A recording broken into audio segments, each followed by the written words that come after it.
اور وہ پریزیڈنٹ اور پرائم منسٹر سے بھی ابو ہوں گے, اور اس کے بعد جو شورا ہے وہ پک کی جائے گی, سلیکٹ نہیں کی جائے گی. وہ سلیکٹ کی جائے گی, الیکٹ نہیں کی جائے گی. تو جمہوریت کا تو نام و نشان نہیں اس سسٹم میں. تو کیا یہ سسٹم جو ہے اسلامک کمیونزم, ایک پارٹی رول جو ہے, وہ پاکستان کو بھی یہ کروڑوں لوگ جو ہیں وہ چاہیں گے کہ آپ اسلامک کمیونزم کے آپ اس طریقے سے آپ کا سسٹم چلایا جائے؟ ایک کویسچن, ایک آئیڈیالوجی یہ ہے کہ اگر وہ کامیاب ہوتے ہیں, اگر ناکام ہوتے ہیں تو خانہ جنگی ہوتی ہے, تو پاکستان میں دہشت گردی بڑھے گی. اب یہ دونوں طرف سے جو جاوید چوہے صاحب نے بڑا اچھا اس کا انالیسس کیا ہے, تو انہوں نے کہا کہ جشن منانے سے پہلے ذرا سوچیں, ابھی ٹائم دیں ان کو کہ دیکھیں کہ یہ جو اونٹ ہے کس کروٹ بیٹھتا ہے. اور جس طریقے سے اب دیکھیں, برطانیہ جو ہے, میرے خیال میں امریکہ ہمیشہ اپنی کمیونیکیشن یا ٹیسٹ کرنے کے لیے برطانیہ وہ آگے لگاتا ہے. برطانیہ بے قرار ہے طالبان کو ایکسیپٹ کرنے کے لیے اور ان کو ٹائم دینا چاہتا ہے. چائنا بے قرار ہے ان کو ایکسیپٹ کرنے کے لیے, وہ دیکھنا چاہتے ہیں کہ آگے طالبان کیا کرتے ہیں. جو میرا اپنا تجزیہ یہ ہے کہ جس طریقے سے طالبان کے پاس تبدیلی ضرور ہوئی ہے, ان کی سافٹ ویئر اپڈیٹ ہوئی ہے, لیکن اب دیکھیں کس حد تک ہوتی ہے. طالبان 2.0 جو ہیں, انہوں نے شیعہ لوگوں کو بھی جگہ دی, انہوں نے تاجک لوگوں کو بھی جگہ دی اپنے اندر, اور انہوں نے کافی تبدیلی لانے کی کوشش کی. لیکن میرے خیال میں جس طرح کے جو اقدامات, جو سب سے بڑا جو مجھے جس چیز پہ اعتراض تھا کہ انہوں نے افغانستان کا جھنڈا ہی تبدیل کر دیا. اب جھنڈے تبدیل ملکوں کے نہیں ہوتے. اب میں یہ اس کی مثال اس طرح دوں گا کہ آج پی ٹی آئی کی حکومت ہے تو ان کا جھنڈا ہمارا قومی جھنڈا ہو جائے گا, کل کو پیپلز پارٹی آئی تو پیپلز پارٹی کا جھنڈا جو ہمارا جھنڈا بن جائے گا. اس طرح ملکوں کے جھنڈے تبدیل نہیں ہوتے. پارٹیاں اون نہیں کرتی ملکوں کو, جھنڈے, ان کے نام, زبانیں, تشخص, یہ چیزیں نہیں ہوتی. اسی طریقے سے اسی کے حوالے سے میں یہ بتانا چاہوں گا, دوسرا جو مجھے سب سے زیادہ تشویش ہے اس وقت, افغانستان کی انکم کیا ہے. افغانستان کی انکم یا تو ہیروئن ہے اور یا فارن ایڈ ہے. ان کی اگر جی ڈی پی دیکھیں تو وہ ساری کی ساری چل رہی تھی ان دو چیزوں پہ. اب فارن ایڈ تو بند ہو چکی ہے. بلکہ یہاں پہ میں بتانا چاہوں گا کہ جو کچھ فیکٹ میں افغانستان کو سٹڈی کر رہا تھا وہ یہ تھے کہ ایک تو 3 لاکھ فوج جو ہمارے بائیڈن صاحب کہتے رہے کہ 3 لاکھ فوج کو ہم نے ٹرین کیا ہے اور ان کو اسلحہ دیا ہے, وہ بالکل اس کے بارے میں یہاں رپورٹیں آ رہی ہیں کہ صرف 96,000 فوجی تھے جس کے 60% لڑنے کی صلاحیت رکھتے تھے, دوسرے لاجسٹکس کا حصہ تھے. ان کی ناکامی کا حصہ یہ تھی کہ ایک تو وہ تعلیم یافتہ نہیں تھے, امریکن جو اسلحہ تھا اس کے اوپر انسٹرکشنز پڑھ کے چلانے کی صلاحیت نہیں رکھتے تھے. وہ ایک سب سے بڑا سیٹ بیک یہ تھا. اور دوسرا, ان کو اپریل سے تنخواہیں نہیں دی گئی تھی. اب اس وقت صورتحال یہ ہے جب فارن ایڈ بند ہو چکی ہے, طالبان تنخواہیں کس طرح دیں گے, گورنمنٹ سٹرکچر کس طرح چلے گا, گورنمنٹ ملازمین بغیر تنخواہ کے کتنا عرصہ کام کریں گے, اور سب سے بڑی بات یہ ہے کہ وہ جو 96,000 جو ٹرین فوجی تھے اسلحے کے ساتھ, وہ کیا کریں گے. اب اس کی مثال موجود ہے کہ عراق کے اندر جب فدائین تھے جو صدام حسین کے, وہ ٹرین بھی تھے, اسلحے بھی ان کے پاس موجود تھے, انہوں نے مختلف قسم کی سیاسی پارٹیاں بنا کر خانہ جنگی شروع کر دی تھی. اب یہاں پہ بھی جب باہر سے ایڈ بند ہو جائے گی, طالبان نے اعلان کیا کہ ہم ہیروئن بھی بند کر دیں گے, تو آمدن کس چیز سے ہوگی, تنخواہیں کس طرح دی جائیں گی, انفراسٹرکچر کس طرح چلے گا, یہ میری سمجھ سے باہر ہے. اور میرے خیال میں جب بھی زیادہ بھوک پڑتی ہے جس معاشرے میں, وہاں پہ جھگڑے ہوتے ہیں, وہاں پہ گروپ بن جاتے ہیں, وہاں پہ خانہ جنگی ہوتی ہے. اب ان ساری چیزوں کا جواب مجھے خود ابھی میرے لیے کویسچن مارک ہے. میں اس علاقے کی بہتری چاہتا ہوں, پاکستان کے ساتھ اس کے بارڈر ہیں, لیکن یہاں پہ میں ٹی ٹی پی کے بیانات جو ہیں, جس طریقے سے مولوی فقیر اللہ, جس طرح مولوی فقیر کو طالبان نے پکڑ کر پاکستان کے حوالے کرنے کی بجائے ان کے اور ان کو ساتھیوں کو چھوڑ دیا ہے اور وہ پاکستان پہنچ چکے ہیں. میں آپ کو یہ بھی, جس طرح میں خبروں میں دیکھ رہا تھا کہ جام شوروں سے 2 دہشت گرد پکڑے گئے ہیں جن کا ارادہ کراچی میں جا کے پولیس ٹریننگ سینٹر پہ بم مارنے کا تھا. اور یہاں پہ میں بالخصوص بتانا چاہوں گا کہ اس وقت طالبان کے ساتھ جو کئی لیڈر ہیں, جس طرح حقانی گروپ ہے, جن کی اسپیشلٹی سوئسائڈ بامنگ تھی, تو اور ابھی تک ٹی ٹی پی کا کوئی حل موجود نہیں ہے. ان کو کسی نے کوئی ابھی تک وہ تیاریاں کر رہے ہیں, پاکستان پہ خطرے کے بادل جو ہے وہ منڈلا رہے ہیں. طالبان نے ابھی کھلا کے انہوں نے یہ تو کہا ہے اپنی سرزمین جو ہے اس کو وہ نہیں یوز ہونے دیں گے. لیکن ٹی ٹی پی کے پیچھے انڈیا کا فنگر پرنٹ ہے, انڈیا کے پیسے ہیں ان کے پیچھے, ان کی سپورٹ حاصل ہے. مجھے تشویش ہے ان چیزوں کے بارے میں, اور یہ سارے میرے لیے ایک کویسچن مارک ہیں, سوالیہ نشان ہیں کہ آنے والے دن پاکستان کے لیے کیا لے کر آئیں گے. یہ تو صورتحال افغانستان کی تھی. میں چاہتا ہوں اللہ تعالیٰ بہتر کرے پاکستان کے لیے. ہمارے مسلمان بھائی ہیں, اور بالخصوص پاکستان میری مادر ملت ہے. میری ہر سانس کے ساتھ دعا ہے کہ پاکستان محفوظ رہے. بہت اچھی دعا ہے. ساجد صاحب، میرا اگلا کوشچن آپ سے یہ ہوگا کہ کیا طالبان کی طرف سے کوئی ایسے اقدامات کیے جائیں گے کہ جس طرح سے پہلے افغانستان کا بارڈر پاکستان میں دہشت گردی کے لیے استعمال ہوتا تھا، ایسے واقعات دوبارہ نہ ہوں؟ کیونکہ پاکستان کی جانب سے کنسرنز شو کیے گئے طالبان کی طرف سے.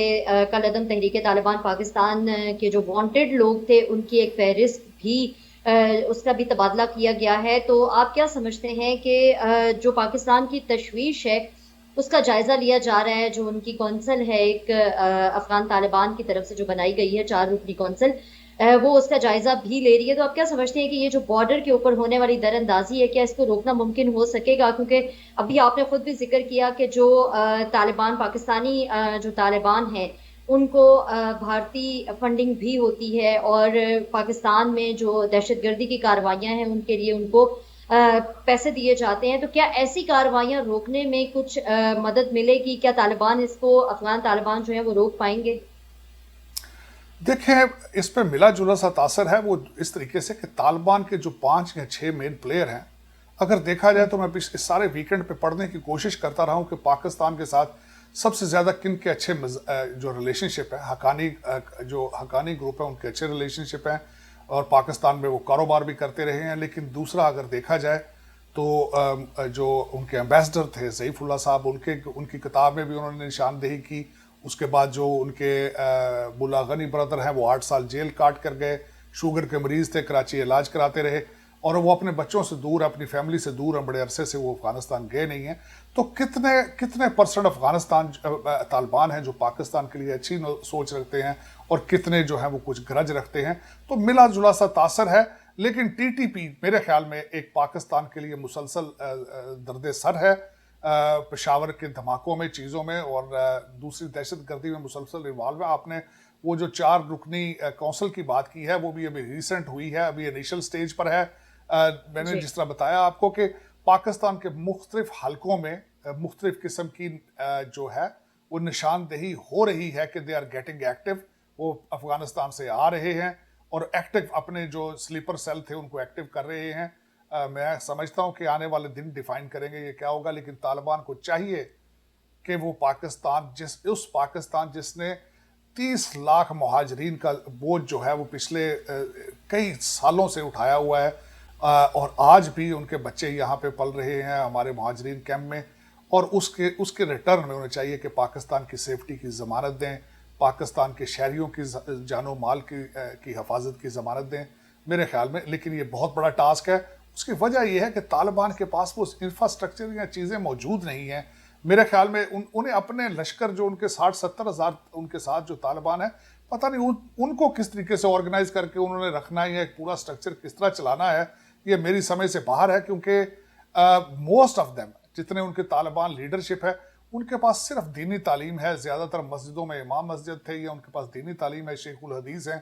لیکن ان کے پاس ماڈرن جو ٹیکنالوجی اور ماڈرن ریسرچ اور ماڈرن ایجوکیشن اور دوسری دنیا کے ساتھ روابط, یا آگے اپنی اکانومی کو کس طرح چلائیں گے, امپورٹ ایکسپورٹ کو کس طرح بڑھائیں گے, یہ ایک بہت بڑا سوالیہ نشان ہے. یہ دیکھنا ہے کہ آگے طالبان کس طریقے سے یہ لے کر چلیں گے آگے. اس میں بہت بڑا پاکستان کے لیے ایک بہت بڑا میرے خیال میں ایک لمحہ فکریہ ہے. پاکستان کو چاہیے کہ بڑا سوچ کے اپنے قدم رکھے. اور پاکستان میں سمجھوں گا کہ سیاسی اس وقت جو ہے وہ اسٹیبلٹی کی ضرورت ہے. سیاسی پارٹیاں اکٹھی ہو کے پاکستان کے مستقبل کے بارے میں, بالخصوص افغانستان اور کشمیر کے حوالے میں, انہیں چاہیے کہ ایک پیج پائیں. اچھا، دہشت گردی کی آپ نے بات کی ساجد صاحب. ابھی حالیہ جو گوادر میں بلوچ وارڈ میں جو دہشت گردی کی کارروائی ہوئی, اس کے اوپر چین نے اپنا کنسرن شو کیا ہے, اور یہ پاکستان سے مطالبہ بھی کیا ہے کہ نہ صرف ملوث افراد کے خلاف تحقیقات ہوں بلکہ ان کو سخت ان کے خلاف کارروائی بھی ہونی چاہیے. اور جو یہ دہشت گردی کی کارروائیاں ہیں یہ اب تھوڑی سی ان میں تیزی آ چکی ہے. آپ نے دیکھا ہوگا کہ پچھلے کچھ عرصے میں بہت سارے ایسے واقعات ہوئے، پشاور میں ہوئے، لاہور میں ہوئے، گوادر میں ہوئے. تو اس کے اوپر کیا کہنا چاہیں گے کہ یہ دہشت گردی کی جو کارروائیاں بڑھتی جا رہی ہیں ان کا سدباب کس طرح سے ممکن ہو سکے گا؟ شیخ رشید صاحب نے آج اسلام آباد میں پریس کانفرنس کی اور انہوں نے وہاں پہ ایک فکرہ یوز کیا. انہوں نے کہا کہ پاکستان کی اکانومی کی شاہ رگ سی پیک ہے. اگر پاکستان کی اکانومی کی شاہ رگ سی پیک ہے تو پھر ان کو آپ داسوک ڈیم کے اٹیک کے بعد یہ دوسرا اٹیک جو ہے اس میں خدا کا شکر ادا کریں کہ چائنیز باشندہ صرف زخمی ہوا ہے، لیکن یہ کیسے ہوا ہے؟ آپ کے ادارے، آپ کی ایجنسیاں کیا کر رہی ہیں؟ سو رہی ہیں؟ اگر آپ نے شاہ رگ کو، آپ اپنی اکانومی اور اپنے فیوچر کی شاہ رگ کو اگر بچانے کی صلاحیت نہیں رکھتے تو پھر یہ آگے معاملات کس طرح چلیں گے؟ میں ہمیشہ یہ کہتا ہوں کہ سی پیک کا صرف ایک وجہ ہے کہ وہاں پہ کاروباری، وہاں پہ اکنامک ایکٹیویٹیز ہوں گی، ٹرانسپورٹیشن ہوگی، فریٹ ہوگی. لیکن اگر ملک کے اندر آپ کے لا اینڈ آرڈر کے حالات خراب ہیں تو سی پیک کے اوپر نیو خان تو نہیں چلے گی نا. وہ کوہستان چلانے کے لیے تو نہیں بنائی جا رہی. لیکن پاکستان کے اندر آپ حالات دیکھیں پچھلے کچھ دنوں میں جو کچھ ہو رہا ہے، سوشل میڈیا پہ دیکھیں آپ. پہلے میرا جس طریقے سے سوسائٹی میں اگلے دن منارے پاکستان میں دیکھیں لا اینڈ آرڈر کے کوئی حالات نہیں ہیں. اور میں بلکہ اگلے دن میں ایک بڑا مایوس ہوا ہوں کہ ایک 14 سال ٹھٹا میں 14 سال کی ایک بچی کو قبر سے نکال کے انہوں نے ریپ کیا.